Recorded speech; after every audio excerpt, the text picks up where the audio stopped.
ebale ya Congo ezali lopangota kasi ezali nzela.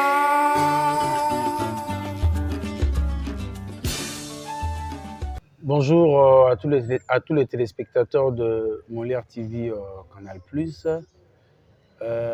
Nous allons parler du rôle du député, et pour cela je reçois encore, comme dans l'émission précédente, l'expert parlementaire et analyste politique Théo Bozouka, président de Dynamique pour la réémergence culturelle Congo. Donc, direct. Voilà, avec lui, nous allons développer ce sujet sans plus tarder. Bonjour Théozouka. Bonjour M. Guilain Pételo. Quel est le rôle d'un député?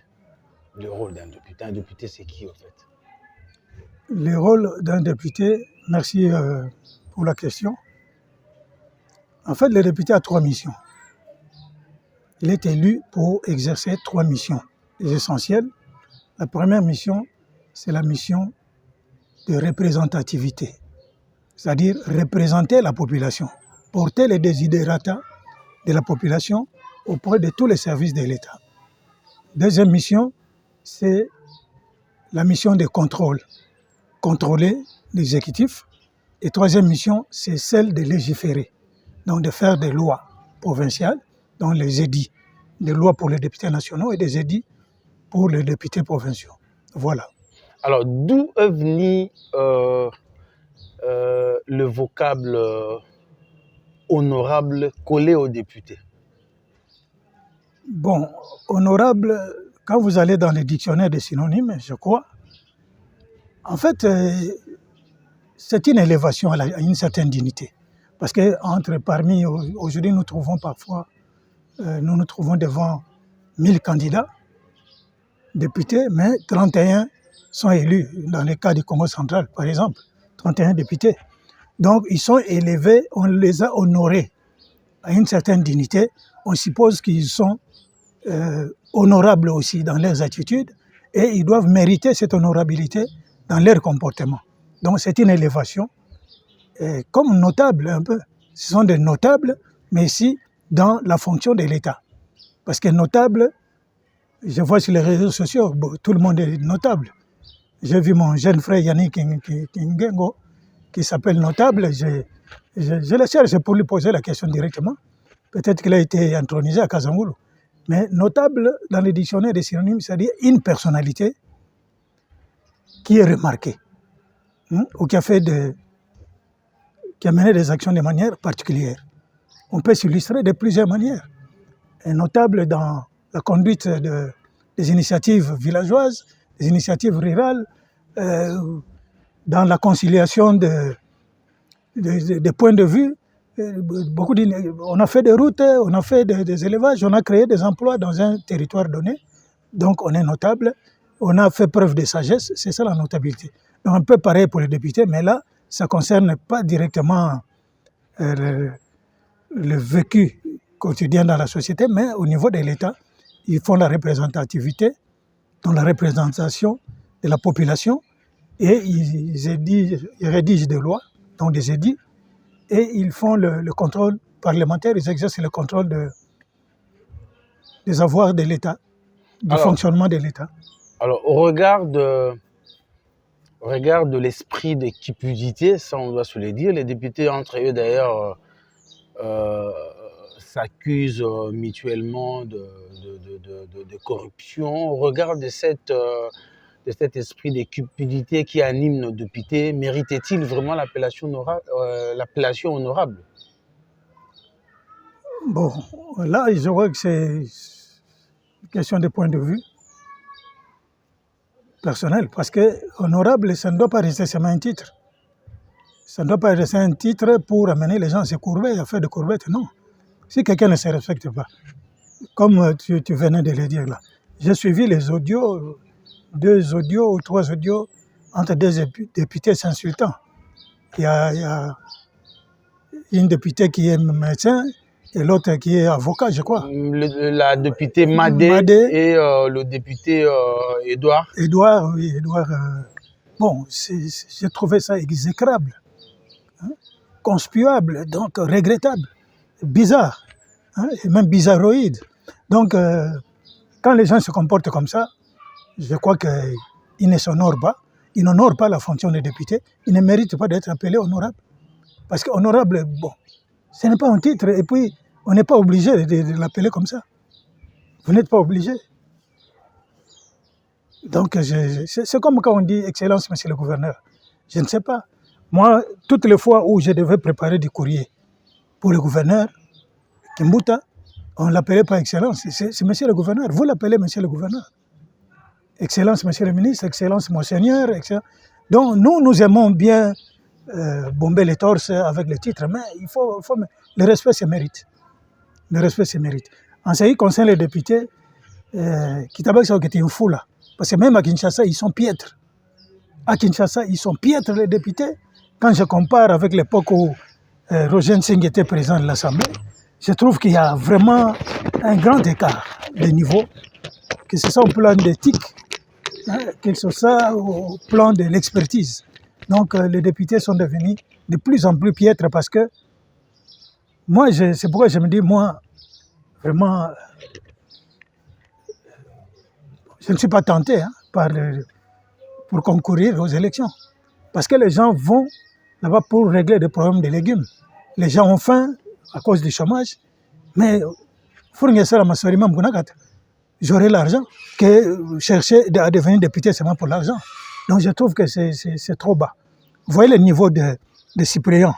Analysez-moi un peu le niveau de tous les suppléants qui sont à l'Assemblée provinciale du Congo central. Et vous allez vous rendre compte que c'est bien dommage. C'est bien dommage. À Kinshasa, c'est pareil. Donc, ils sont tous piètres, les députés. Monsieur le député, c'est dommage. Parce que lorsque vous avez donné les 3 missions d'un député, on trouve qu'aucune de ces 3 missions est respectée. Et la population n'est pas représentée, l'exécutif n'est pas contrôlé, on ne légifère pas les lois, parce que lorsqu'on regarde le Congo central, ça fait pratiquement 4 ans, aucune proposition d'édit, pratiquement, qu'on se le dise. Et lorsqu'on rentre par le passé, on voit que c'est l'IGF qui est venu constater que Atum Atoubouna avait détourné de l'argent. Où était le député en ce moment-là? Parce que c'était le rôle du député de contrôler. Oui, bon, lorsque le docteur Matoussi en parlait, alors qu'il était encore, quand il fut président de l'Assemblée, beaucoup de députés ne voulaient même pas adhérer à cette thèse-là, ne même pas encore vérifier. Donc, parce qu'il recevait de l'argent d'Atou. Toi, tu sais. Tu sais, parce que tu suivais bien le fonctionnement de la province depuis longtemps. Donc, c'est quand même regrettable. C'est regrettable si ça continue. On ne voit pas pourquoi autant peut-être avoir seulement l'exécutif. Et aujourd'hui, je vais vous accorder la parole, les députés ne sont pas unis pour mettre de la pression sur les gouverneurs pour qu'ils viennent expliquer où sont partis les 6 millions de dollars, je dis bien. Oui, l'unité des députés est importante. Par circonscription d'abord. Si par circonscription les députés ne sont pas unis, est-ce que dans ta circonscription électorale, les députés parlent le même langage? Non. Chacun veut faire voir que c'est tel, alors qu'il y a parfois l'alignement naturel, parfois il y a des choses telles qui doivent se passer, vous mettre d'accord. C'est dommage, bon, je ne vais pas citer le nom des gens, mais je crois que l'histoire, c'est l'histoire. L'histoire d'Atou a été très révélatrice des incongruités des assemblées et de la faiblesse de nos députés. Donc la cupidité, c'est ça qui tue la province. La cupidité, d'abord. Et c'est quelque chose à combattre. Moi, j'avais relevé une fois mon regret, j'avais manifesté mon regret, le constat que j'avais fait qu'on ait manqué des sénateurs dans l'Okaya. On n'a pas eu de sénateurs. Pourquoi? Parce que nos députés n'ont pas parlé le même langage. Ils ont suivi l'argent. Ils ont suivi l'argent. On n'a pas voté pour... J'avais posé même la question à l'époque au député Bilintung. Lui, il m'a dit non, mais lui, au moins, il avait voté pour... il a donné sa voix à Maman Foulou. Au moins, lui a donné sa voix à Maman Foulou. Ces députés ont dit qu'ils avaient donné leur voix à Maman Foulou. Non, lui, le député Bilintung... Les autres aussi l'ont dit. Les autres? Oui. Non, moi, en tout cas, moi, il m'a dit à moi. Lui, au moins, a donné sa voix à Maman Foulou. Les autres, je ne connais pas. Vous voyez, si les gens pouvaient parler le même langage, on aurait au moins un sénateur. Dans le cas d'espèce, une sénatrice. Mais regardez, donc c'est le pouvoir de l'argent qui fait la politique et c'est regrettable. Les députés doivent d'abord être unis depuis leur circonscription, venir en vacances parlementaires ensemble. Il ne faut pas que chacun fasse des actions.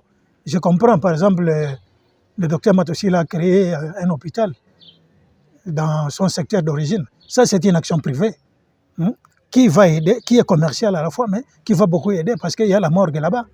Les gens de Kimpemba peuvent aller, tout ça, mais il faut qu'il y ait des actions concertées. Parce que la mission des députés, ce n'est pas donner l'argent aux gens. Non, ce n'est pas ça. Ce n'est pas payer... Ça, c'est la charité individuelle. Tout le monde, on n'a pas besoin d'être député pour pratiquer la charité.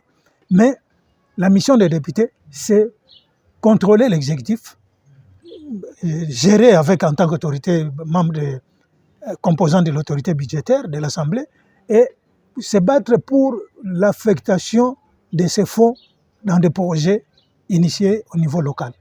Il y a des ponts, il y a beaucoup de choses, il y a plein de choses à faire. C'est ça la mission de député, mais ce n'est pas impressionner. Nos députés, bon, dans la locale en général, Mambo il fait de son côté, l'autre il fait de son côté. Donc c'est pas comme ça. Donc on suppose que les députés ont une lourde charge et quand ça ne fonctionne pas chez eux, c'est que rien ne marchera dans la province. Ils doivent avoir d'abord commencé par une unité d'esprit. Parce que c'est vrai, on accuse aussi parfois les députés à tort, il faut le dire. Surtout les députés nationaux.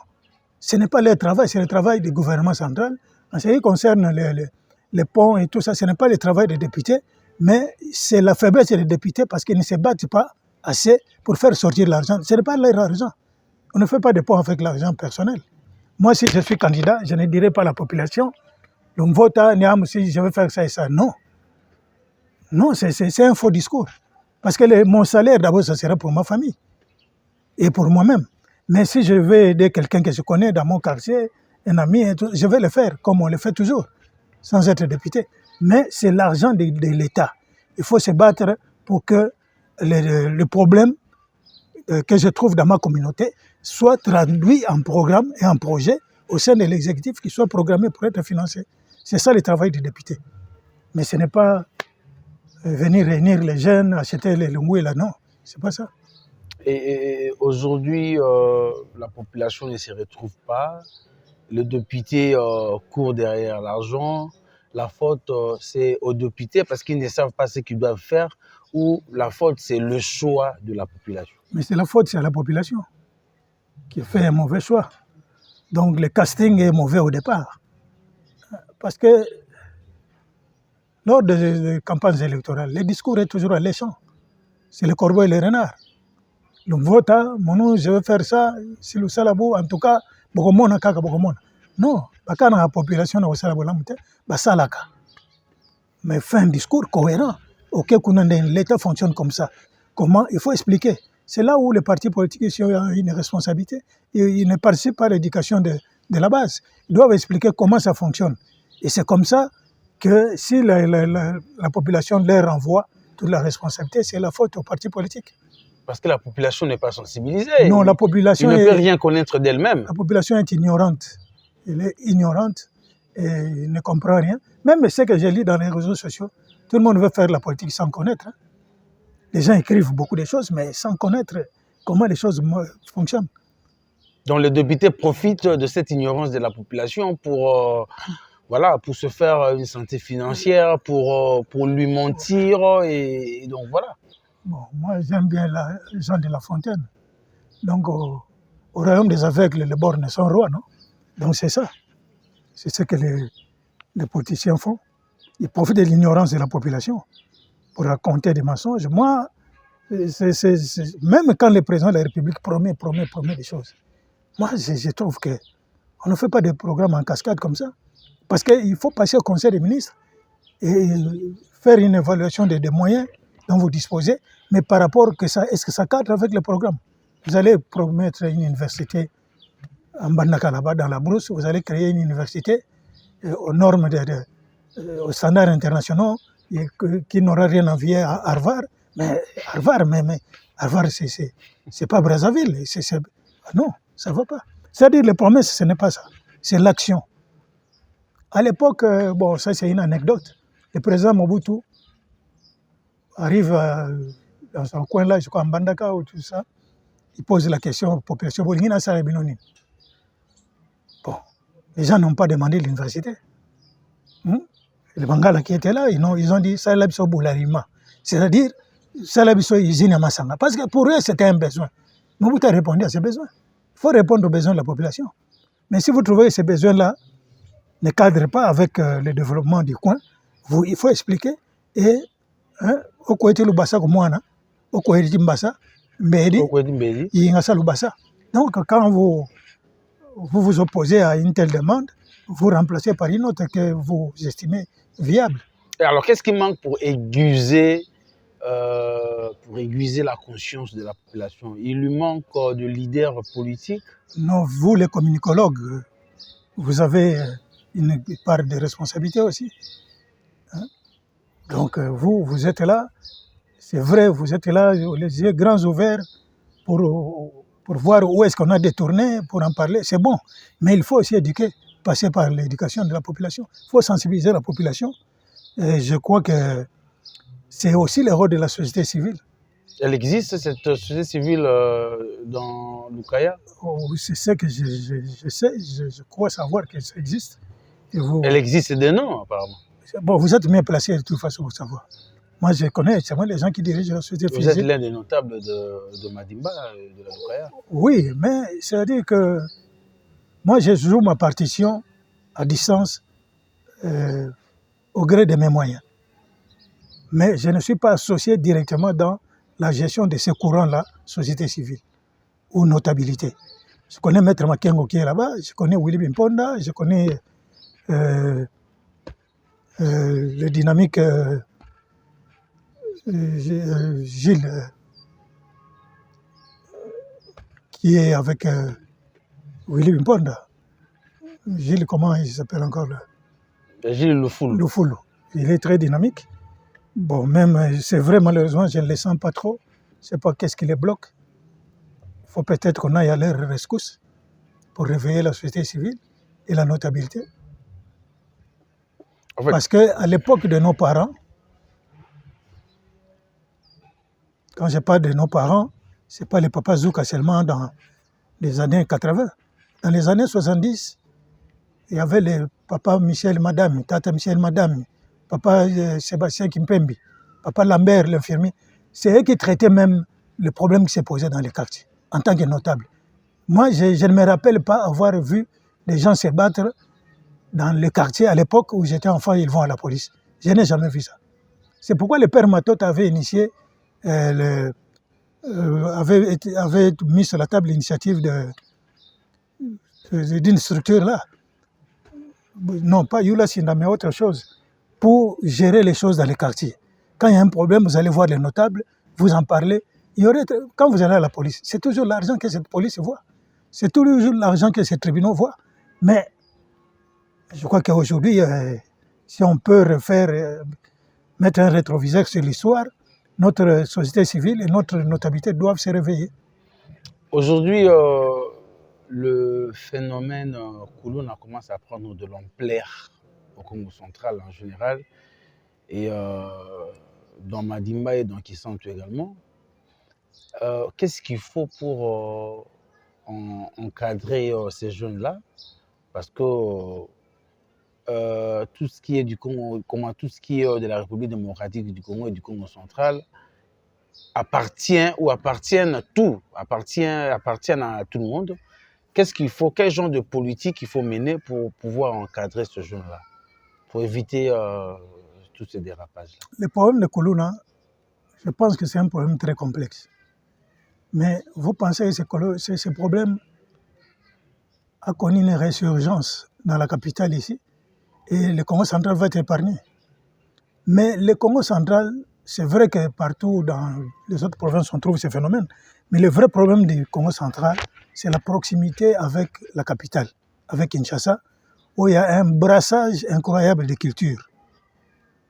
Bon, c'est un problème qui se pose au niveau de l'État, au sommet de l'État, parce que c'est la misère d'abord dans les familles, qui pose un problème d'éducation dans les familles, un problème de surveillance, de suivi des enfants qui vont dans la rue. Et ce problème doit vraiment trouver des solutions au niveau du sommet de l'État. Mais en ce qui concerne la province, il y a des autorités qui doivent mettre des moyens à la sensibilisation, qui doivent donner aussi des moyens à la police pour agir. C'est parce que la police a des moyens. Et sensibiliser les jeunes. Donc, travailler sur la conscience des jeunes et de ces mêmes Kuluna-là. J'ai vu ici, il y a un député qui avait créé une structure pour encadrer le Kuluna. C'est Jean-Marie Lukoula. Jean-Marie Lukoula. Mais les bémols, les malheurs, bon, ce qui m'a tressé, c'est que j'ai vu une vidéo où lui-même s'est battu avec un Kuluna. Oui, oui. Alors je me dis, mais voilà les députés que nous avons. Donc je me suis dit, mais c'est ce qu'on interdit et c'est ce qu'il fait. Il est en train de taper un Kuluna. Bon. Lors d'une réunion, d'un rassemblement avec eux. Mais l'initiative d'encadrement, moi je crois que lui, il voulait tout simplement attirer l'attention du... Quand je l'ai vu boxer un jeune homme, je me suis dit, l'initiative là, c'était pour attirer l'attention du président de la République. Que je me construis déjà une base encore qui s'étend au Kuluna. Alors c'est triste. Donc il faut des dirigeants conscients, des députés conscients, des ministres conscients, des bourgmestres conscients. Quand j'ai appris que c'est Mboutantsonsa qui a été nommé administrateur, j'étais content. Pour le peu que je connais de lui, je ne connais pas de fond en comble, mais pour le peu que je connais, sa proximité avec les prêtres, je me dis, voilà quelqu'un au moins qui va mettre des réserves dans son agir. Donc, je crois que son éducation catholique va beaucoup. Donc, c'est quelqu'un que nous devons appuyer, que nous devons soutenir. S'il y a des choses, c'est quelqu'un qui est ouvert. Une autorité, ce n'est pas... Critiquer l'autorité, ce n'est pas nécessairement des réseaux sociaux. On peut faire une pétition, un mémorandum, lui adressons. On peut aller les voir en groupe. Monsieur l'administrateur, voilà ce qui ne va pas. Est-ce que vous ne pouvez pas faire ça et ça? Je crois qu'il va travailler. Parce qu'il faut qu'il sente le soutien de sa population. Il ne faut pas qu'il y ait des camps. Les autres, les gens de tel village, ne supportent pas parce qu'ils voulaient quelqu'un de Makimaya, là, ou bien ils voulaient quelqu'un de Kimpemba. Non, ces choses-là, on doit bannir. Les soutenir et à travers des idées, je crois qu'il peut faire quelque chose. Est-ce que la restructuration ou la reconstruction de Léger Madimba peut aider ce jeune-là à préparer leur avenir par rapport à la manière dont fonctionne Léger Madimba? Bon, aujourd'hui, je ne connais pas la capacité d'accueil, ni les moyens qui sont mis en contribution, parce qu'à l'époque, on y formait aussi les jeunes. Oui. Menuiserie, maçonnerie et tout ça.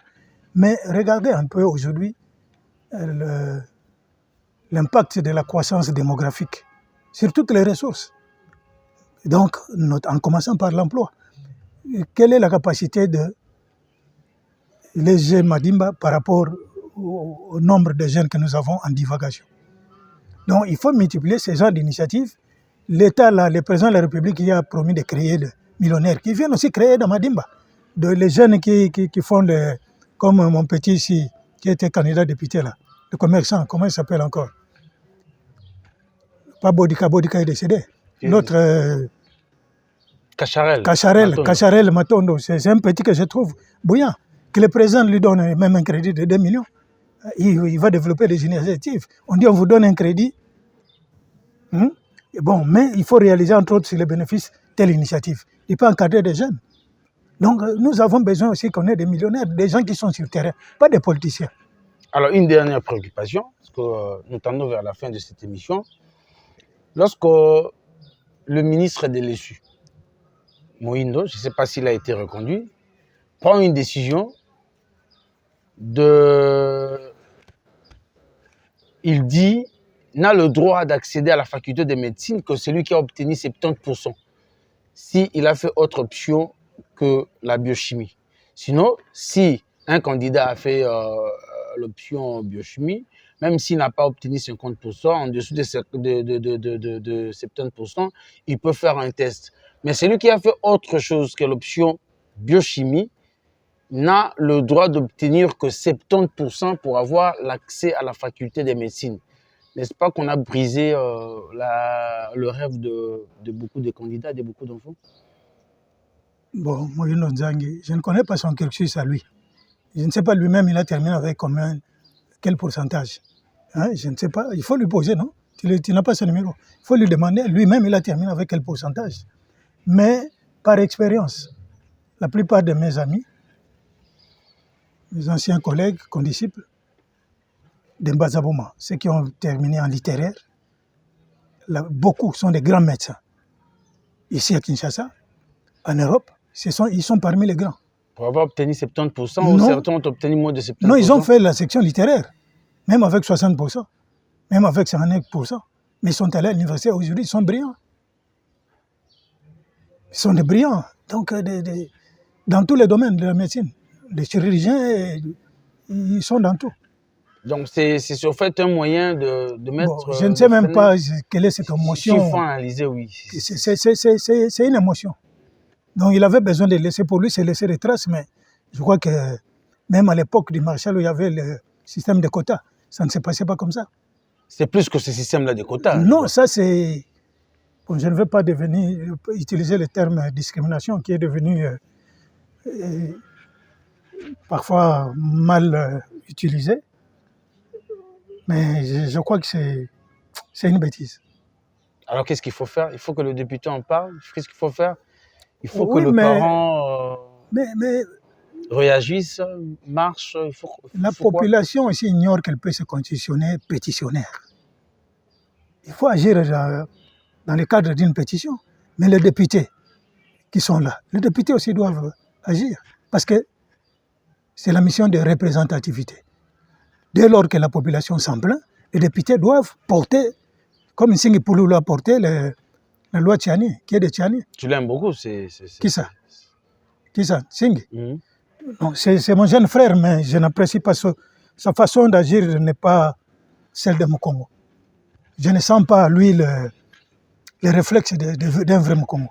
D'abord, je l'ai entendu dire à l'Assemblée là, non, mais tous ces Katangais de basse classe qui ont assassiné Tchombe, si c'est Lumumba, mais comment il va être député national avec un tel langage? J'étais déçu.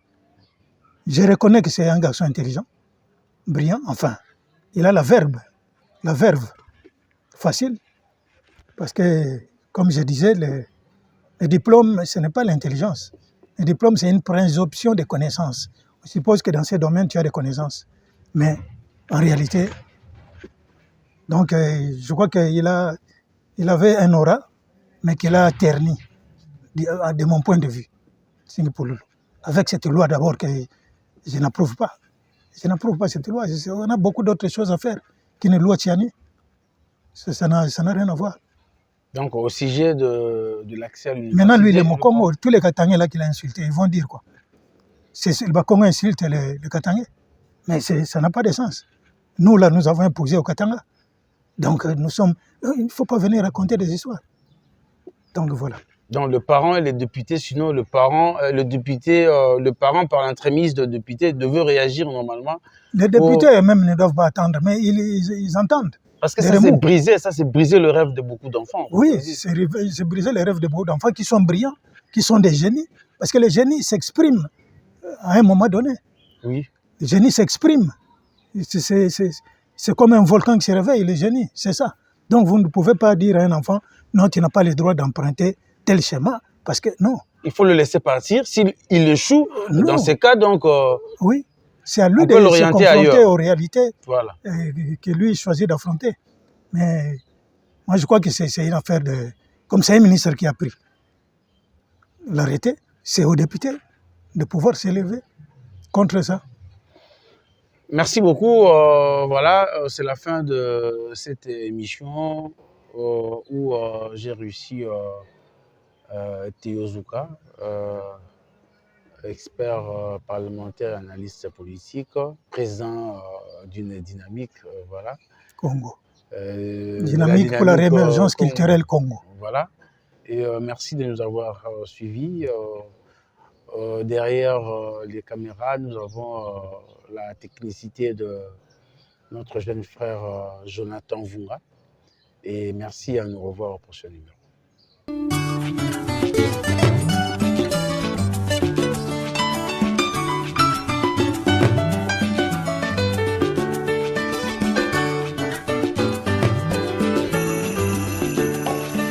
Ebale ya Congo ezali lopango ta kasi ezali se